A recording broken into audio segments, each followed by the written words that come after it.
Uy, preparedness ko no. Wala preparedness ninyo. Kapag ang bagyo, prepared na kadaan. Di kay anha na ka mga andam kung ang bagyo na anam. Sa mo maglihok mo na kusupan kayo. But-buta yun eh. Spill bot-bot be. Buot-ut. In 2 words. Otot. Dili ay. Biot-biot. Kau ba na sa huot-huot. Wag luag. Anak sa dia. So si Basyang coming na guys. Coming na si Basyang. Niya. Prepared gud ta. Ayaw yun mo kalimot nga.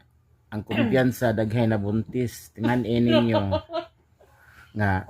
Ang bagyo karon dili na nato mapredict. Dili para sa una nga ang bagyo sa una natural ra o kusog tod siya pero dili kay sa makahatag ng news kay ang ato ang palibot puro ra mga natural ra atong makita walay mga binuhat sa tao ba kanang human karon daghan kay human nga climate nga nahitabo karon kay man kay karang man-made disaster binuhat na sa mga tao kanang landslide naunsa man na gikwari ang lugar mo na nagcause og landslide Binalew landfill naunsa na siya nagtabo anang Binalew landfill ni landslide siya ang nagtukod sa ana nga mga negosyante naunay sila sa ilahang trabaho so mao na siya guys ayaw gyud mo kumpiyansa kay kining kumpiyansa sige mo kumpiyansa labi na sa mga babae buntis yun na gyud pauli di ka graduate ako nagtiyan